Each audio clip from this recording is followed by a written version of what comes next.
Hi there, Internet, and welcome to the first episode of Not Another Gamer Show, or as we like to call it, NAGS. I'm Ryan Brunty. I'm Christopher Laporte. And this is a geek lifestyle show where we're going to talk about video games, of course, comic books, TV shows, movies, and anything else we kind of want to talk about. Music, liquor. Yes, the first episode brought to you by Steigl. Tastes like squirt, feels like squirt. It's actually a grapefruit-infused fruit soda beer malt beverage. Brought to us by Steigl Brewery in Austria. This is really good. It is good. You should actually have some while you play video games. So cheers to the first episode. Let's get right into it and talk about some video games. Steigl. So Ryan, have you played BioShock Infinite? You know what, Chris? I haven't. I have. Have you played 1 and 2? I have played the first one, and I have played the second one. I have not. Well, let me tell you, the first one... Help me. The first one understand what the fuck I just went through. Okay, so basically, in the first one, you're in Rapture, and you are battling through minions of evil, and you're trying to figure out what the hell's going on as a player, as the character, whatever. I don't want to say too much, but there's an amazing twist that has to do with one of the phrases in the game. And it's just one of the greatest gaming experiences I've ever had, apart from Journey. And dude, I really feel like BioShock Infinite was my Journey of 2013. Which is crazy because that is your greatest game of all time. That was my existential moment of like beauty in life, and I found God when I played Journey. So the first one's amazing, the second one sucked, and apparently, according to you, BioShock Infinite is just as amazing. So, just to give you an understanding of what BioShock Infinite is, we'll do our best not to reveal any spoilers, so, you know, we'll probably have to bleep some things out. So,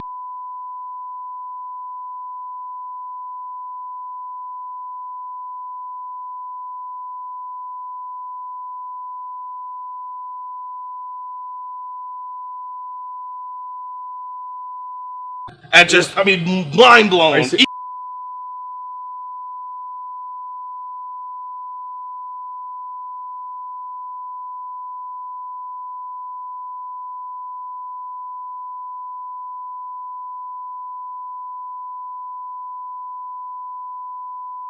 Man, this game sounds dope. It's really fun. Steigl. Wu-Tang Clan ain't nothing to fuck with. I love the Wu-Tang Clan. I know you do. So Ghostface Killer's got a new project coming out with Adrian Young. I believe the album's dropping April 16th. Right I'll on. be there, like, when... You'll be where? I'll be at a store physically buying. Are you gonna this camp out at Best Buy to Look, get this album? the last time I did anything like this was when Wu-Tang Forever came out. Okay. And I literally waited online like everybody else to buy this album. This is of that same caliber, in my opinion. It's original. The music is very, like, spaghetti western sounding. Yeah. Which is always so cool about the Wu-Tang Clan, because they've always found ways to elicit, like, great things that I love. Whether it's just, like, kung fu flicks or old, like, cool, like, John Woo movies and stuff like that. Yeah. They just know how to tap into the culture that I love, and that's why the Wu-Tang Clan will live forever. Yeah, it's true. But Wu-Tang is also for the children. So children, please, listen to good hip-hop.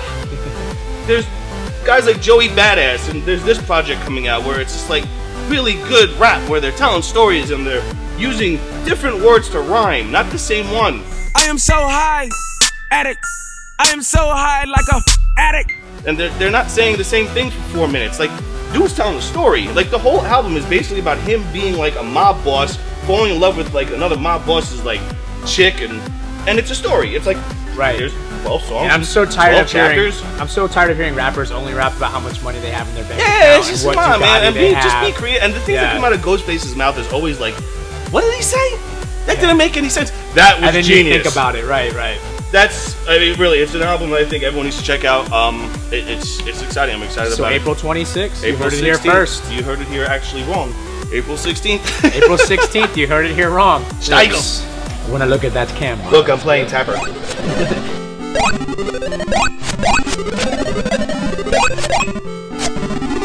Zombies. God, I hate zombies.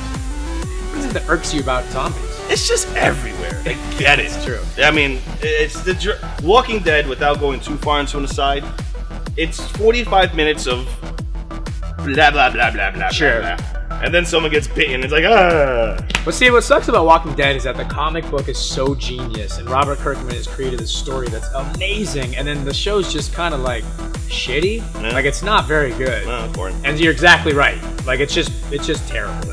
And so, In video game news, the new Walking Dead game came out called Survival Instinct. And I'm so happy. It is just getting it's terrible. destroyed by everybody, which is interesting because the Telltale game that came out last year was just praised Game by of the year everybody. almost by a lot of people. Everyone was saying it was game of the year, and now this one came out. Everyone's just thinks it's terrible. The thing that was funny about that game, though, last year's Game of the Year, Walking Dead. I, as a official zombie hipster person, just me literally hating zombies. I tried it out, and I played it, and it was choose your own adventure. Yeah, it was. It was literally just. It's made for the computer. It's more of a point and click. Yeah, and the storytelling was actually very good. Yeah. But this new one just missed the mark. It's like they just forgot what makes Walking Dead liked by so many people and tried to make it a shooter, and just no, it don't just do doesn't that. It's work. human drama. Yeah, it's what it is. It's a soap opera. Yeah, You guys are watching a soap opera. Zombie soaps. Zombie soap opera. One life to die Leave. again and come back. There you go. That's the worst tagline One ever. life to reincarnate. I like that. So, Walking Dead: Survival Instinct. Sucks. Don't go buy Ha! it. Don't get it. Fuck you, zombies. Fuck you. Steigl. So you know how much I love fighting games? You love them. And I think Marvel vs. Capcom is just one of the greatest IPs ever. The bee's knees. Yeah. Still play Marvel vs. Capcom 2. Still get my ass kicked. Nice. But still enjoy it. Sure. Injustice is coming out next It week. is, and it looks good. It looks okay. Yeah, the only thing that I'm hesitant about is that DC versus Mortal Kombat was so terrible. I have a bad taste in my mouth when it comes to DC fighting games, but like I said, this one looks good. Well, I think it really stems from it's a Mortal Kombat fighting game. And, Sure. I'm a quarter circle guy, and I always felt like Mortal Kombat was like dial-a combo. It was like very rigid. Yeah. And this looks like more the same, but take the graphics out and the characters, which actually is a pretty interesting roster that they have. It is. But I like the idea, and hopefully it doesn't kind of take away from the game, but using the props as part of the action. Yeah, it looks cool. Throw a car at somebody. It's almost like what they're trying to do is use Arkham City as a template for it. You can use new costumes. It's very gritty, and there's a lot of fighting. I mean, there's fightings, there's supers, there's ultras, and all that other cool stuff. So it's gonna be really fun to watch. I hope that the fighting mechanic is very good because it's always what's most important for a long, lifespan for a fighting game. I mean, Marvel vs. Capcom 2 has played for like 9 years. Yeah, it's insane. So I really hope that Injustice can take you for a ride. But the only thing that brings me out of that game, though, is that Superman comes up, throws a car at you. How are you supposed to survive that? Like, it's just like that cartooniness and Injustice is what I'm saying. I'm sorry, comic books aren't cartoony in any other way. Come on, They are, dude. but it's a fighting game. Like, you expect a Wait, level time of out. realism. So we're talking about levels of realism, and we were just talking a little while ago about Star Wars. I think Injustice will be fun. I hope that it's viable in the fighting game community where, I just hope it's fun. It looks like it'll be fun. You I know, mean, the only thing I was power trying to stone say is that when you have realistic graphics like that, for me anyway, when you have like cartoony effects with the realistic graphics, it kind of brings me out a little bit. But it will be fun. It'll be a great fighting game. So Ryan's idea of a great fighting game is you punch the guy, he's unconscious, And you wait for him to wake up. and then people come with and then you cameras punch and him they're again. videotaping like, oh, this dude got knocked out.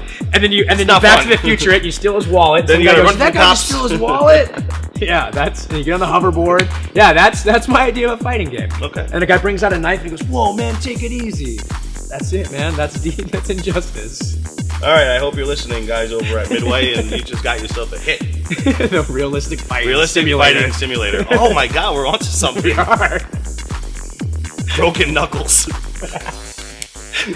Go to hospital. And yeah, this is super realistic. It's black. He's getting a black eye. Then the next day, embellished story. Fighting game simulator brought to you by Ryan Runty. Here it is. Steigl. Alien Hominid, Castle Crashers. What's next from Behemoth? Behemoth is bringing us Battle Block Theater, the third installment in their game series. It's a little bit different than the other games. The other games are primarily side scrollers, and I mean they are side scrollers. This one introduces an element of going up, which is really neat. I mean, I know it doesn't sound like much, but it really does change gameplay completely. In this game, you get to go up. Yeah, you get to go up. Game mechanics. And then true to Behemoth form, there's a lot of fart jokes, a lot of poop jokes. It's hilarious. I played the beta up until last week, And it's hilarious. It's fun. There's a really good multiplayer component to it. You can play online with all your friends. It's a great game. If you're looking for an indie arcade game to pick up Behemoth's Battle Block Theater. You won't be disappointed. You know, we need more of those. We need more casual games. Yeah. When I was growing up, casual games were called arcade games. Right. You know, games Quarter with 2 suckers. buttons, fun. You know, Yeah. it's great to see simplistic game design, you know, getting a lot more appreciation. But what's so great about this simplistic game is that it's been in development for like 8 years because it's just so much work that goes into their games because everything's hand-drawn. And so like when I was at Comic-Con last year, they had an arcade, they had it in an arcade cabinet that you could play it. And there was 6 of them set up. And it was, yeah, exactly. And you could play it with, there's like 6 of them set up. You could play it next to people and everyone's really loving it. And it was really cool. So you were onto something there. But seriously, if you like simplistic games, this is it. It's really, the depth of the storyline is great. Bravo, really guys. good. Thank you. Looking forward to that one. Always great masterpieces. I mean, Castle Crashers is I still like play 10 that. years old, I and still play I it. still play it too. So, I mean, pick it up.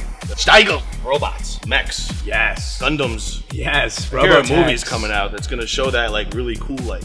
There is a movie coming out this summer called Pacific Rim by Guillermo del Toro. So there's no Rihanna. Mahalo, motherfucker.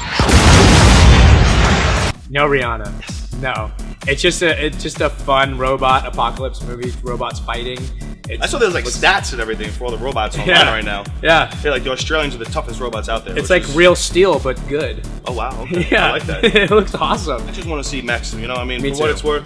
I remember when Godzilla was released and how excited I was for Godzilla. Yeah.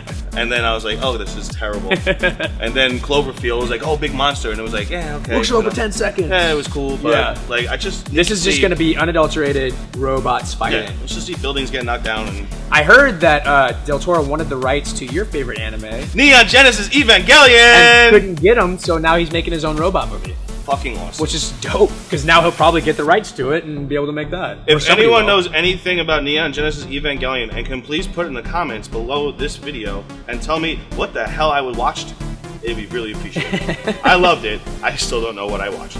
super sad. It's great, Yeah, but I still don't know what happened. but it's great. Steigl. Well, you know, the fun thing about what we're gonna do on Not Another Gamer Show, besides talk incoherently, is play video games. And behind us, we'll be trying some new video games out, playing with our good friend Mr. Petersa. Yeah, playing with my Peter. Playing with my Peter is going to be a very fun segment. It we're is. looking forward to. And Peter is a competitive fighter. No, competitive video game fighter. Yes, there we go. And we're going to have him kick my ass religiously, and I will hopefully learn from the mistakes I make.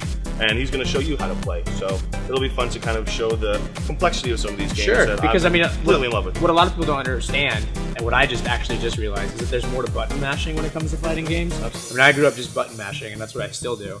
And there's really a complex system to these fighting games. So it'll be really cool to see how. We'll get into we the can mind of teach- Peter, and we'll play with my Peter. Yeah, so not only will you be learning and I'll be learning, but we'll be teaching everybody else the complexity of these games. Yeah, showing just exactly why we're all addicted to these games Right. in such a clinically disturbing way. Right. So play yeah. with my Peter, and then you know, we're gonna have some interviews very soon. We're gonna bring in some local DJs here in Las Vegas. We're gonna bring some Las Vegas just personalities, and one of the things that we really want to accomplish here is just find out who's really a gamer. Yeah. You know, because you're a gamer, and I'm a honestly, gamer. everybody's Are you a gamer? I'm a gamer, but I think that the term is kind of obtruse. I think so too. So don't look that up. See if that was a real word. I have a tendency to make words up, but I just think that the gamer term is so. It's overused. It really is. I think that's why Nintendo was genius when they had that one little marketing thing. Yeah. And My name is Diana Agron, and I'm not a gamer. With my 3DS, I'm an artist. All right, so this was episode 1 of Not Another Gamer Show. Again, I'm Ryan, I'm Christopher. and we will see you next week for another thrilling episode. So I hope so. It gotta be better than this one. So peace out. See you soon.